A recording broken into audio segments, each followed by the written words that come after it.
candy, wasn't it? You just brought piss to a shit fight, little...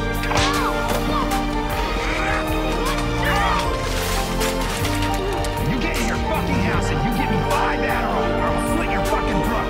You understand? I'll kill your mother. I'll rape your father. I'll curb stomp that little face so hard that your teeth will go flying, you little shit. Now go, go, go, go, go. Give me 5 Adderall right now. He was ethical in war, not because he was a feminist. This is what I've been accused of before, saying he's an environmentalist because he wanted to destroy all irrigation and return the land to the pasture. No, he liked horses. Or they say that I try to make him out as a feminist because he outlawed the kidnapping of women and the sale of women, and he gave a certain amount of power to his daughters. No, he did that because he was a practical man. That's what worked. It stopped warfare, feuding. So he was a practical man, but a very ethical man.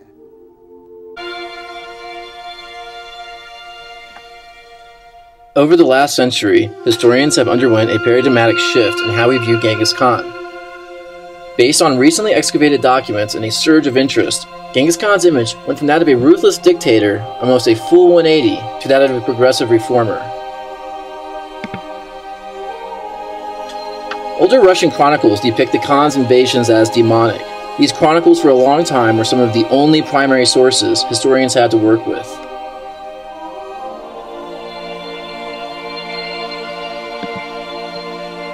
And these chronicles describe the Mongols as a plague sent from God to wipe them out for their sins. The Mongols are depicted as rapists, murderers, and heathens.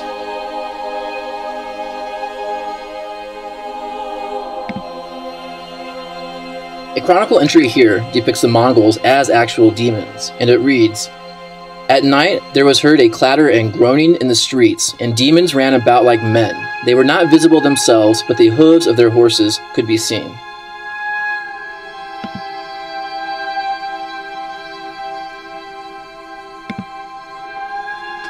The truth is, Genghis Khan showed up on the world stage in the early 13th century, plundering countries from the Middle East, China, to the Russian steppe, and waging a campaign of terror that left chaos and destruction in his wake. But historians since the 1980s have flipped the script.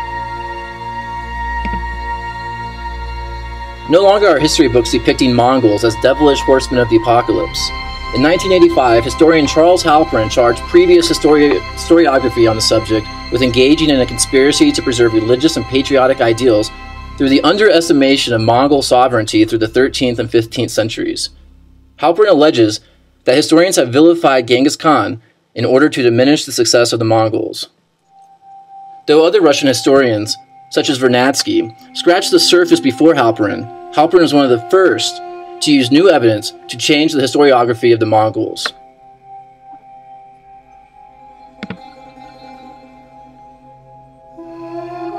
Halperin reads here, "In recent years, the situation has begun to change. A number of Soviet historians, archaeologists, and philologists have shed much needed light on the period of Mongol rule. Thus far, however, no one has attempted to integrate their findings or to present a new overall interpretation of the role of the Mongols in Russian history." And while historians have largely agreed with Halperin's critique of the historiography on the subject, it was actually an anthropologist who picked up where Halperin left off and offered us a more complete paradigm in which to view the Genghis Khan and the Mongols. So why do we have this new interpretation? Well, Jack Weatherford, who you saw in the clip earlier in this video, wrote a bestseller just about this. He traces this paradigmatic shift into the historian's approach of the Khan. He traces it to the 18th century. He writes, "Whereas the Renaissance writers and explorers treated Genghis Khan and the Mongols with open adulation, the 18th century Enlightenment in Europe produced a growing anti-Asian spirit that often focused on the Mongols in particular as a symbol of everything evil or defective."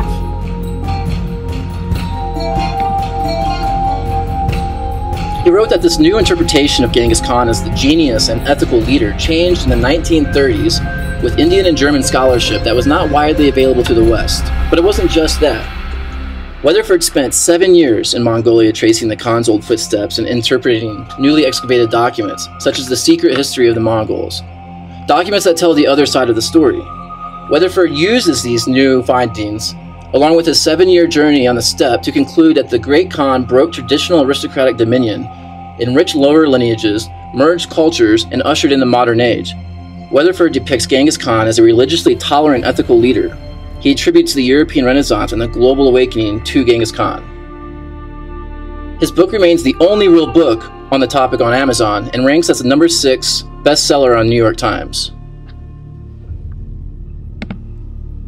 Even Wikipedia now regards Genghis Khan as being extremely tolerant, a non-oppressive and inclusive leader of all religions. But in history, there is a trend to uncover new evidence and either write a more sympathetic or more harsh take than what previous authors have ostensibly written. Noticeably, this contrarian trend in history leads to distortion. Historians have taken issue with Weatherford and the way he promotes Genghis Khan, while whitewashing Genghis Khan's crimes. For instance, how Weatherford refers to the Mongol sex slaves as the Mongol wives, and glosses over the enormous death tolls carried out under his armies. The truth of Genghis Khan is probably somewhere in the middle, between the ethical and genius military leader he's perceived as today, and the oppressive world conqueror he used to be seen as. It has been an interesting journey for Genghis Khan through the archives of history. His betrayal went from bad to good to bad, and then back to good today. Will this trend in history, this trend to flip the script, change the way we view world leaders in the 20th century?